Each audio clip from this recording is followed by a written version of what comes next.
fantastic. Oh, come It's on. great, isn't it? Oh, this guy gets better and better. Let me tell you something.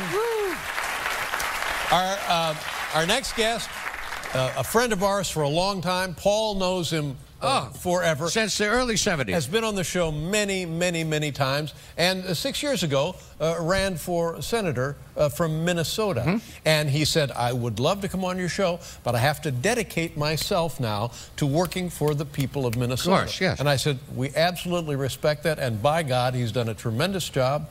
He was reelected a couple of years ago in it wasn't even a close election. Oh. Crushed his opponent.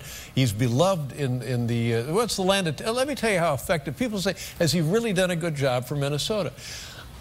When he was running the first time, it was land of 10,000 lakes. Yes, I remember. Now it's right around 12,000. Wow.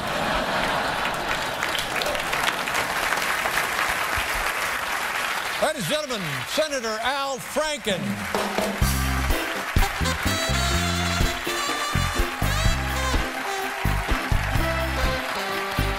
Great pleasure to see you, Al. Thank you, sir.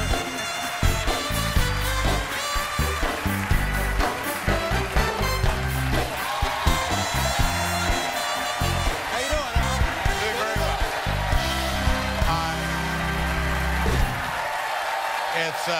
Thank you. Good to have you with us.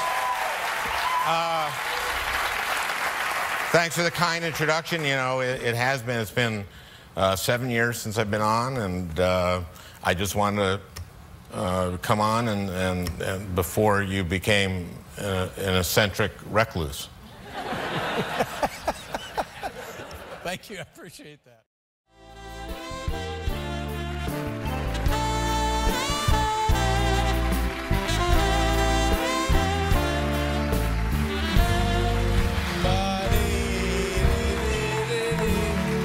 Senator Al Franken, ladies and gentlemen. Now, Al, you and I share a commonality in comedy and show business, but if you can, once again, describe for people the difference between what you did before you became a senator and what I continue to do today. I think this is important. Well, I've made this distinction before on the show.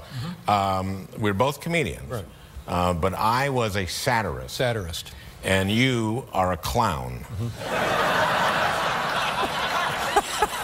And That's right. Okay.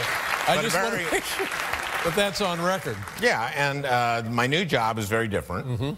It's a very serious job, and we have a lot of challenges, and but a lot of actual opportunities. One of the challenges that I think is like a Sputnik moment, and again, I think you're about 2 years older than me. In 1950. Why do you keep bringing that up? To say how old you are. I don't know. I'm just saying that we're of the same era. We're just, okay, we're the same age. We're the same age. Yes. We're very close in age. So in 1957, when Sputnik went up, for example, I was 6 years old. You were 8. And wow. Now, the Soviet Union put up the first satellite, and Americans were terrified because they had nuclear weapons, and now we're ahead of us in space. And my parents, who were very influential to me, marched my brother and me into our living room in St. Louis Park, Minnesota, and sat us down and said, you boys are going to study math and science so we can beat the Soviets.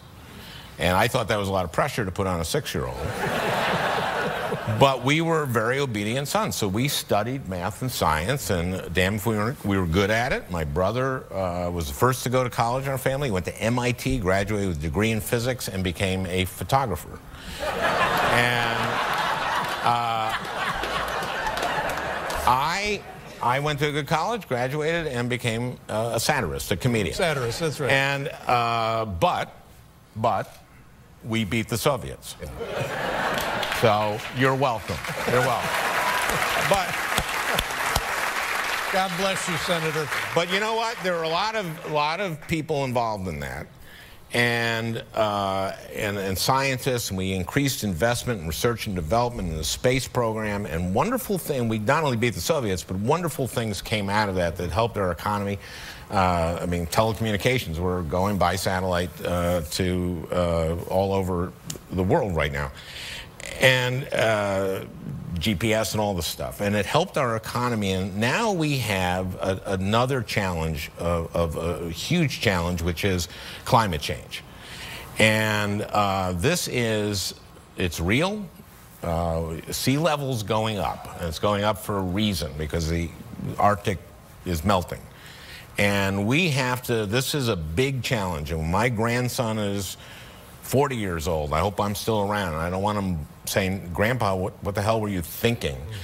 But I see good things happening. I'm on the Energy Committee. I see the research that we're doing on things like energy storage, which is very important, because if you can store energy, that means you can use renewables. Like the wind blows more at night. And if you can store that wind energy, you can power things. And so I think of climate change as a tremendous crisis, as a challenge, but also as an opportunity. And if you look at China, it's choking on its fumes, and they know it. And so they're investing in renewables, and we need to do that. We need to do that, because that's a big market.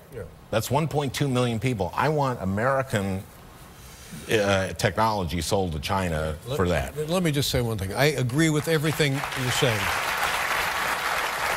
And I've made the analogy to the space program myself. John Kennedy said we're not only beat the Russians with Sputnik, we're going to put a man on the moon. Because we were terrified of the Russians, of the Soviets. Why aren't we more afraid of putting an end to the planet than we were afraid of the Soviets? Because it's a little slow moving, but it's absolutely the same. Before we end, and I know that you probably won't like this, I want to say something about you. Now, wait a minute. What happened to climate change?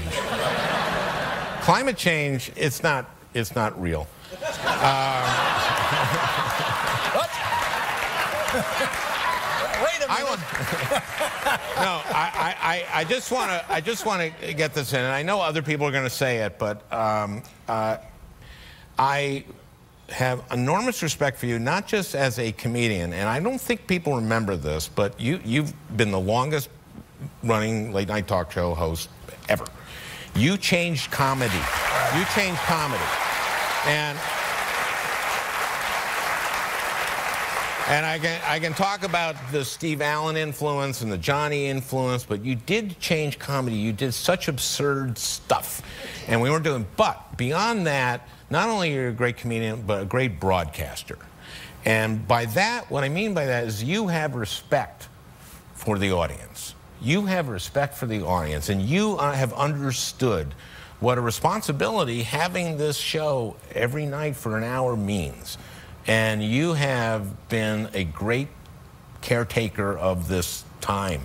And you, I just, you know, there have been times like 9/11 comes to mind, but day to day, you have been a great broadcaster, and I just wanted to say that before you become a recluse. And okay. Thank you.